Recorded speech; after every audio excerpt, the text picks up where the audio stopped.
nanti nggak tahu apa-apa mereka jadi ikut nimbrung dan itu bakal berakibat fatal untuk kelangsungan bisnis online kalian. Halo, assalamualaikum, welcome back to my channel Ecatur. Oke teman-teman semuanya, untuk hari ini aku mau share sama kalian 5 hal yang beneran super sepele banget ya, tapi kalau misalkan dilakukan oleh kalian para pebisnis online itu bakal berakibat fatal banget. Jadi 5 hal ini termasuk dalam kategori 5 hal haram yang nggak boleh banget kalian lakukan teman-teman ya.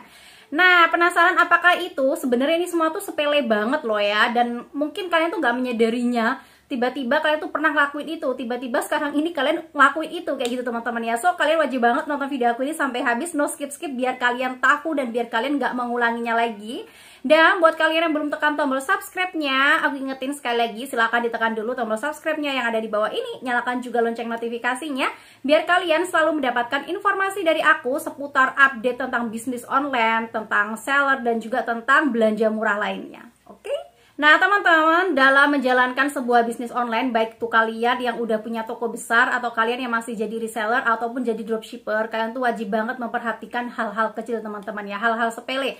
Mungkin hal-hal itu kalian ngerasa cuma kayak gitu aja gitu kan ya, tapi kalian jangan salah, hal-hal yang sepele itulah yang akan berakibat fatal kalau misalkan itu sampai ngena di konsumen kita gitu kan ya, melukai hatinya, celah.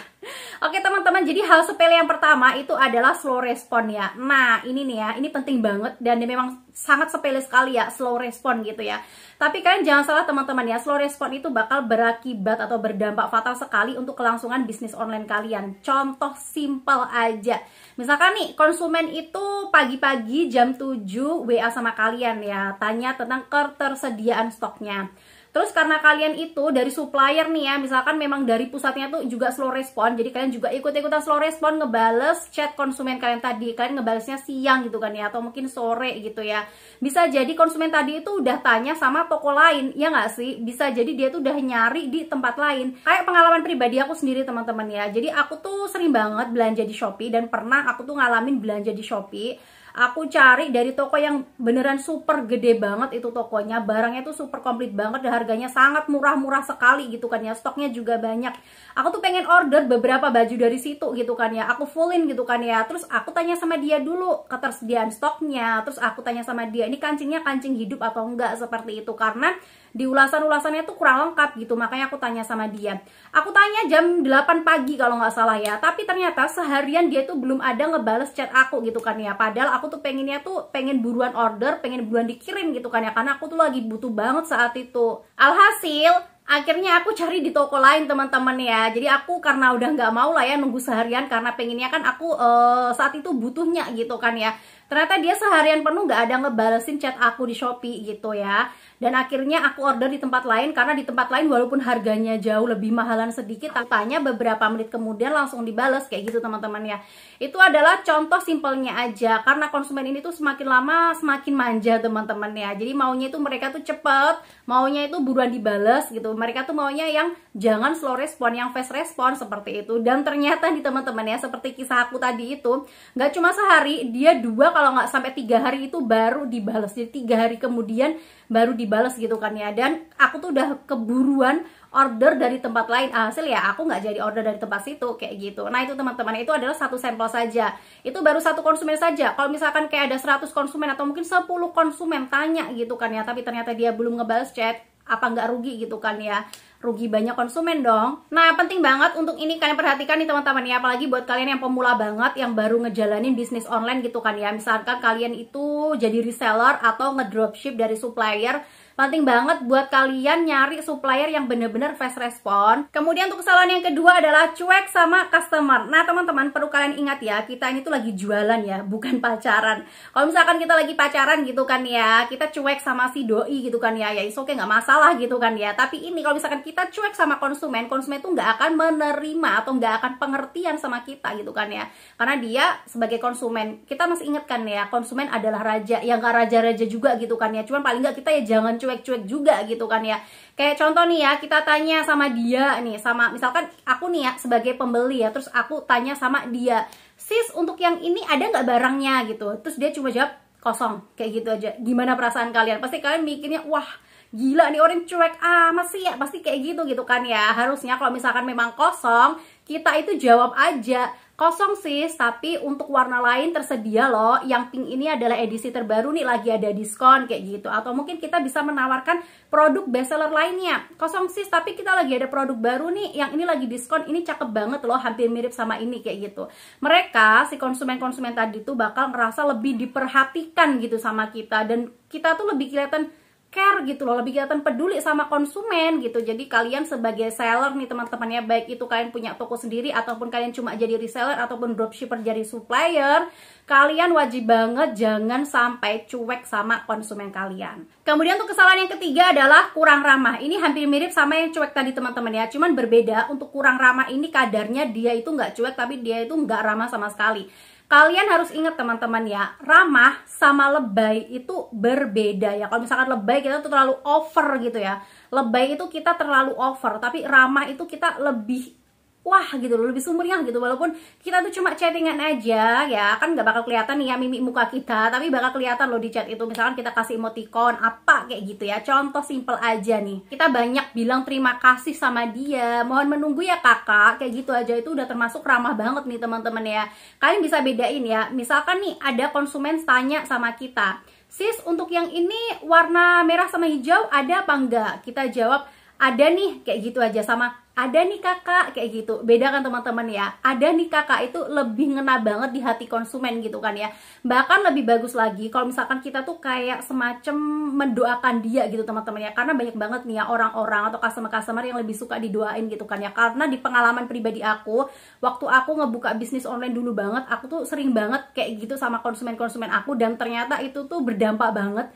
Banyak konsumen yang repeat order gara-gara itu teman-teman. Jadi kayak gini, setelah mereka itu order sama aku, terus aku follow up sama dia apakah barangnya sudah sampai, dia bilang oke kak sudah sampai gitu, aku ngedoain sih biasanya sama dia. Jadi itu cukup teks aja, terus aku copy paste aja biar aku tuh nggak ngetik-ngetik ulang, aku copy paste aja, aku kirim buat konsumen yang barangnya udah pada dateng kayak gitu. Dan isi dari chatnya itu biasanya aku tuh dulu kayak gini ya, terima kasih kakak sudah order di Ayu Butik Batam, semoga kakak murah rezeki dan kita tunggu next order lagi ya kak, kayak gitu. Gitu aja udah enak banget loh ya, dia pasti ngerasa wah didoain murah rezeki gitu kan ya, dia pasti bakal ngerasa wah amin, makasih banget ya kak, terima kasih banyak, semoga ini nanti bakal terjadi gitu loh, hubungan yang bagus gitu. Dan mungkin next time kalau misalkan memang produk kita bagus, pelayanan kita juga nggak mengecewakan, next time dia bakal balik lagi sama kita, bakal order lagi barang-barang kita.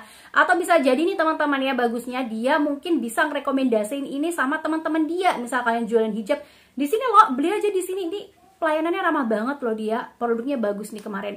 Atau kalau misalkan dia emang beneran seneng banget gitu teman-temannya, itu bakal di screenshot, diupload di media sosialnya dia gitu, dan orang yang nggak tahu itu bakalan tahu beli di mana ini, pada kayak gitu. Jadi ini penting banget teman-teman ya buat kalian semuanya, jangan sampai kalian itu nggak ramah sama customer. Kita sebagai para seller itu harus pinter-pinter memikat hati konsumen teman-teman ya. Bahkan sekarang ini tuh banyak banget para seller-seller yang berlomba-lomba untuk memikat hati konsumen biar dia itu jadi pelanggan setianya si supplier ataupun si seller tersebut. Kemudian untuk kesalahan yang keempat adalah malas mengelola media sosial. Teman-teman, kalian harus ingat ya, kalian jualan di media sosial. Lapak kalian atau pasar kalian itu ya media sosial itu. Kalau misalkan kalian malas ngelola, ya udah. Misal nih teman-teman ya, kalian itu jualan di toko, tapi kalian malas ngebersihin toko kalian, malas ngebuka toko kalian. Gimana orang mau beli kalau toko kalian aja sering ditutup gitu kan ya? Orang kiranya kalian tuh udah bangkrut, nggak pernah buka lagi kayak gitu kan. Jadi buat kalian yang sekarang ini masih jualan online di media sosial kalian, baik itu di Facebook, baik itu di WhatsApp, baik Instagram ataupun di marketplace, kalian harus rajin-rajin mengelola media sosial teman-teman ya. Paling enggak kalian tuh harus upload foto produk, upload testimoni, atau mungkin upload status, kata-kata mutiara yang masih berhubungan lah ya sama produk-produk kalian, atau mungkin sama ya media sosial kalian itu tentang apa, seperti itu teman-teman ya. Mungkin bisa kata-kata mutiara kali ya yang hampir sama dengan produk yang kalian jual. Kalian harus upload paling enggak itu sehari sekali atau mungkin sehari 2 kali, seperti itu teman-teman ya. Kalau misalkan nih kalian itu jualan online tapi kayak sambil bekerja, sambil sekolah, bener-bener kan tuh nggak ada waktu sama sekali, minimal paling enggak seminggu itu 3 kali ya, atau 3 hari sekali itu udah lumayan bagus juga sih ya. Jangan biarkan media sosial kalian tuh bener-bener kosong, blong, nggak pernah diupload status, nggak pernah diupload foto selama seminggu lebih teman-teman ya. Itu nanti customer-customer bakal ngira kalian tuh udah bangkrut, kalian nggak jualan lagi, dan memang kalian itu nggak ada produk lagi seperti itu. Jadi usahakan buat kalian jangan sampai bermalas-malasan untuk mengelola media sosial kalian. Kemudian untuk yang kelima, kesalahan yang kelima ini adalah mengabaikan kritik dan saran dari konsumen atau dari orang lain, teman-teman. Wah, ini bener-bener fatal banget sih menurut aku ya. Kalau misalkan kalian berjualan online ya, terus kalian tuh dikritik sama konsumen, sis, nanti next time produknya jangan kayak gini ya, bungkusnya, plastiknya masa bening kayak gini sih. Jadi tetangga pada tahu semua kalau saya beli Irus, misal kayak gitu teman-teman ya. Atau saya beli wajan semua pada tahu gara-gara plastiknya bening amat kayak gini. Itu adalah merupakan kritik buat kita. Harusnya kita menerima, ya namanya kritik di mana-mana emang pedes ya, emang pedih gitu kan ya. Tapi itu kan untuk perkembangan bisnis online kalian. Karena itu yang bilang itu tadi tuh teman-teman ya, itu adalah salah satu dari orang yang ngerasa kecewa atau ngerasa nggak senang. Kita harus memperbaikinya, bukan menolaknya, kayak gitu teman-teman ya. Jadi untuk kritik-kritik dan juga saran yang membangun itu bagus banget untuk kalian tampung, kemudian kalian saring, dan selanjutnya kalian introspeksi diri teman-teman ya. Mana yang baik, mana yang beneran nih ya harus kalian lakukan, dan mana yang beneran harus kalian buang, seperti itu teman-teman ya. Karena ini untuk perkembangan bisnis online kalian. Malah lebih bagus lagi kalau misalkan kalian itu minta kritik dan saran sama si konsumen kalian. Misalkan nih barang udah dateng ya, kalian minta sama dia, apakah ada kritik dan saran kah untuk produk kami, apakah ada kritik dan saran tentang pelayanan kami, seperti itu. Jadi biar dia itu ngasih kritik dan juga saran, bagusnya tuh produk kita tuh kayak gimana sih. Siapa tahu pengemasan kita itu kurang aman ya, karena gak ada kardus, gak ada bubble wrapnya, seperti itu. Siapa tahu dia mau ngasih saran juga nih, untuk jahitannya besok jangan kayak gini dong, ini jahitannya ini kurang rapi, seperti itu. Jadi kritik dan saran yang kita minta sama konsumen-konsumen kita itu kita kumpulin semuanya teman-teman ya, kita tampung, kita saring, kemudian kita introspeksi diri, kita lakukan, kita pilah-pilah mana yang bener, mana yang baik nih ya, mana yang kritik bener-bener membangun, mana yang enggak, kayak gitu. Nah teman-teman, biasa nih ya, dulu banget waktu aku tuh masih memulai bisnis online aku, bisnis online hijab dan juga bisnis online tas, aku tuh selalu minta saran sama konsumen-konsumen aku ya.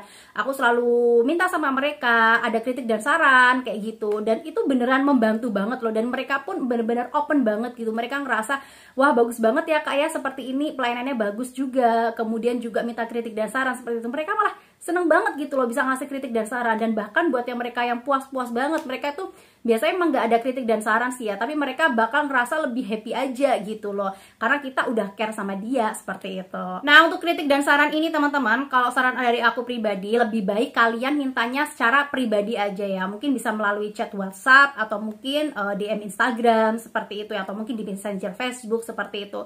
Jangan minta kritik dan saran di status teman-teman ya, karena menurut aku pribadi itu ngebikin orang lain ikut-ikutan nimbrung tanpa tahu apa-apa ya. Contoh nih, misalkan kalian open kritik dan saran di kolom komentar Instagram gitu ya, terus ada orang yang kritiknya tuh beneran super pedes banget. Wah, kainnya tipis nih kak, dengan harga segini nggak cocok dapat kain kayak gini, itu lumayan pedes kan ya. Nanti yang nggak tahu apa-apa, mereka jadi ikut nimbrung, dan itu bakal berakibat fatal untuk kelangsungan bisnis online kalian. Yang tadinya pengen beli, mereka ngeliat komentar-komentar yang seperti itu, mereka ngerasa wah ternyata kainnya tipis ya, nggak jadi deh gue beli di online shop ini, nanti bakal jadi kayak gitu. Jadi untuk kritik dan saran sih kalau menurut aku pribadi ya, lebih baik kalian mintanya secara pribadi saja, secara privacy aja gitu ya, by WhatsApp mungkin ya. Jadi kan cuma kalian nih ya dan customer itu aja yang tahu, orang lain nggak tahu dan nggak akan ikut-ikutan kayak gitu. Oke teman-teman, itu tadi 5 hal yang beneran haram banget untuk dilakukan buat kalian semuanya para pebisnis online ya. Semoga kalian belum pernah ngalamin ini teman-teman ya, belum pernah ngelakuinnya. Kalau misalkan kalian sekarang ini udah pernah ngelakuinnya, lebih baik kalian mulai tobat aja, karena ini bener-bener gak bagus banget teman-teman ya. Mungkin bakal 1 atau 2, 3 konsumen yang pergi dari kalian, tapi kalian jangan salah, 1, 2, 3 ini tuh yang kalian lihat ya. Mungkin selanjutnya banyak lagi yang bakal pergi, dan itu bakal ngebikin toko kalian collab gitu loh. Karena sekarang ini memang para reseller mereka pada berlomba-lomba untuk menyenangkan hati konsumen, biar konsumen itu menjadi pelanggan setia mereka. Makanya kita juga harus tetap baik teman-teman ya, untuk menyenangkan hati konsumen-konsumen kita.